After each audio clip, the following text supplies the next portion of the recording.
All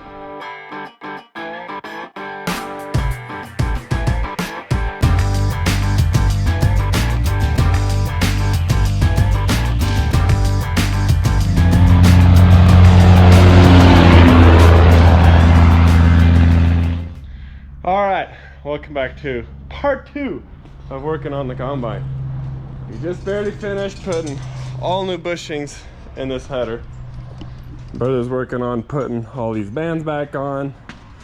We decided to do all sets of bushings. There's a bushing set right here in the middle, and there's one on each side of the bar. This right here is the middle. So there's one on that side, and then this side, another one in the middle, and on that side. So it took a bit of work. It's a bit of progress. I bet you some of these we haven't replaced since we got the combine. These right here, when you look at them, they still got, like, they're white, but they got a tint of blue to them. So I'm thinking they're still from factory. The middle ones and the ones that are kind of here on this edge right in the middle of the combine. So those, I think they don't wear out that fast. There's not as much movement there as compared to the ones on the edges where the bearing rides inside this cam right here. This outer ring here, they usually tend to go out quite frequently. So that's done now. He's gonna fix the bands, and I'm gonna start back here. Oh, hold on. Before I head back, let me actually grab one of these that I'm showing you what I'm doing. These right here. This is a new cam where I don't know if you remember the previous video, we took out all those bars in the back, and we're gonna put 4 new of these cams in the combine. That's gonna be a lot of work, as that hub has to come off, or that sprocket has to come off. There's one underneath that one, and this shaft, that cam is on that side. I'll get to that in a minute. Same as for that one, is also on that side. But I got one on behind this big gear right here, another one behind that gear, which is going to be a little complicated getting it off because I got to take off every single sprocket. And that's annoying because then later, you got to line it all back up, make sure the sprockets are lined up with the next one. That way you're just not going to wear out your chains or anything. But this one right here, these are going to be a little bit more complicated. There's one right here. As you can tell, it has weld marks on it, so we have welded a new one on it in the past. And another one back there behind this fan. So yeah, they're gonna be a little bit difficult to get to, having to get up in here and trying to get impacts, and who knows, a pulley puller to get anything off of here. Who knows what we're gonna need. Hopefully we don't need any of that. Hopefully this will just slide off, as it is still brand new. It's still blue. The bearing and everything is still painted blue, so that tells me it's still from factory. And these machines are what, well above 15, maybe even 18 years old. These machines are old, so for that bearing lasting that long, it's quite impressive. And on that particular one, you can tell how it's no weld marks or anything. It's still nice and blue. We haven't ever worked on that one before. We haven't ever welded a new ring on it, so that tells me that, yeah, it might be time to replace it. I looked inside there and they're nearly gone. They're nearly worn through. So this combine is getting practically a whole new rear end, which is pretty crazy. And all of these bars that go in there, I put new bearings on every single one of them, which did get quite expensive. But I figured if we're putting new cams in there, might as well put new bearings in there as well. Because, let me show you what an old bearing looked like. So I guess you can't quite tell, but they're not perfectly shaped anymore.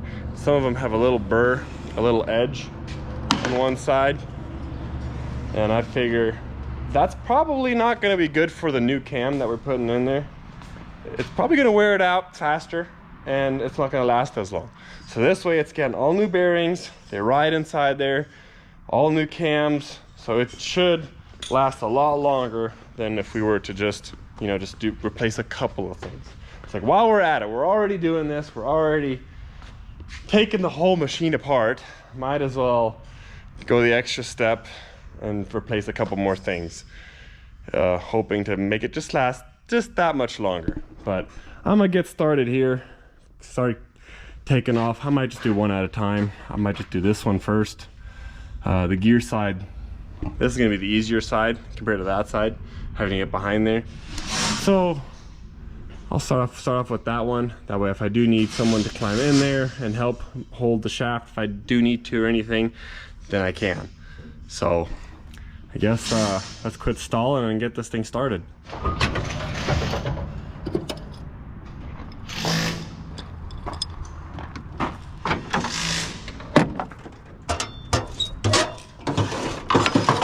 That one. I always forget where it is. Definitely gonna need that.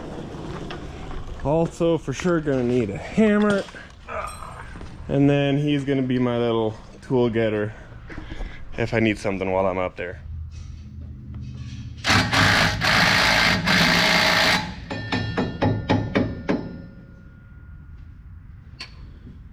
Well, a bolt snapped on me. Yay. That's nice. This sucker was tight on there. Didn't want to come off. But after one bolt snapped, just enough hammering and a pulley puller did the trick.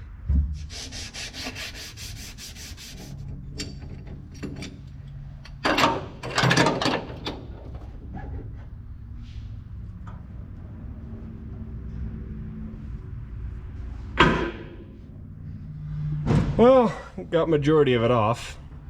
I left this on here just because I did feel like taking that off, but I sanded this down real good, and we tried pulling on it, tried using crowbars to get this whole thing to come off.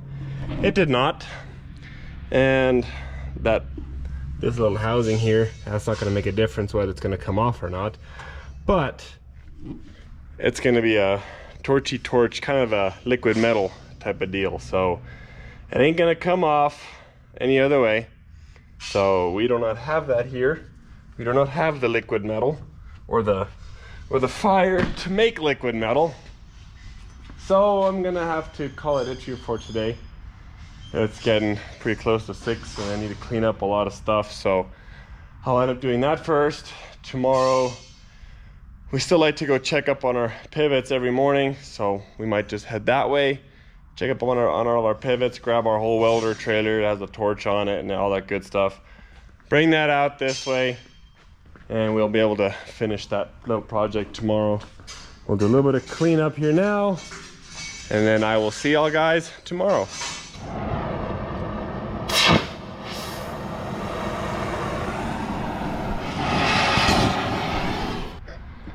Well, after a run to town for a new bearing, and then having to run back into town to get a different bearing, one of them's done. Now 3 more to go. We're only changing our mind on one of them. So this cam we're gonna replace.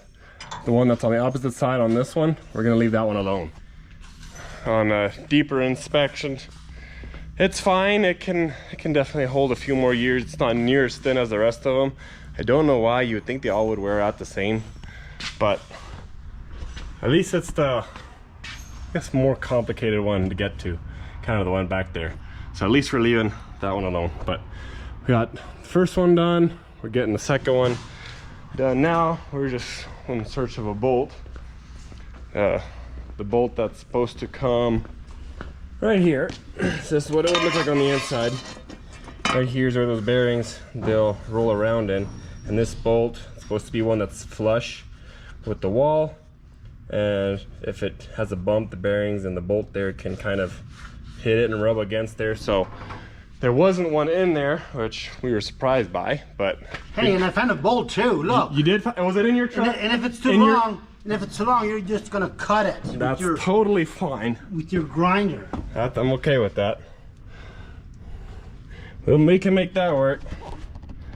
Stick her through there. Looks like you can find a bunch of random stuff in your random junk drawer on your truck, huh? There you go. Done. Now just to put this lock ring on there and Hey, put this whole thing back together. Isn't it too long? It's a little too long, but That'll be fine. I'll chop it off. It'll be fine. It won't be too hard to chop it off. It'll be pretty easy.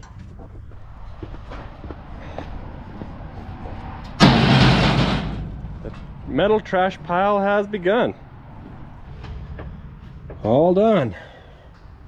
3 new cams put in. Now time to just put all the bars back in on the inside, which that's gonna be another project for tomorrow. I don't have time for that today. Well, that's gonna be it for this video. This combine still has a lot to still get done to it. These bars being a big part of the project. And then as far as, you know, typical, make sure every other bearing is still good. All the springs on the inside need to be checked up on, make sure they're all good. Over the winter, or at the end of harvest season last year, this combine was vibrating like crazy. We couldn't figure it out what the issue was. In the end, we figured out, you know, it was the drive line, the U-joint, or one of the yokes was bad. We ended up replacing that, but before that, we thought it was the fan, and we had to take off this tire to get to the fan. So it was sitting here in the barn for quite a while without a tire on, just on jacks on a stand. And that ended up failing. The whole combine ended up falling down to the ground. And major issue that broke was this right here, this whole housing that latches the header to the combine. So that's also something that we got to fix. So still plenty of work ahead of us. It's a lot. And then guess what? 2 more combines to do right behind there. So that's gonna be a lot of fun, a lot of work still ahead of us. I'm hoping we can get at least 1 combine done a week. That would be ideal. I hate having to pull out 1 combine while working on this combine, kind of tinkering on the 3rd, kind of just back and forth. It gets too hectic, too complicated. Last year we ended up doing that because we had enough guys here wanting to get some work done, and like, well, everyone's working on 1 or 2 things on 1 combine. Where are you gonna stick the other 2 or 3 guys? Well, only extra, you know, another combine. Put your hands there and start working on that. But this year doesn't look like we have that, so hopefully we'll stay a little more organized. But that'll be it for this video. As always, I do appreciate y'all for watching. I'll see you guys in the next one.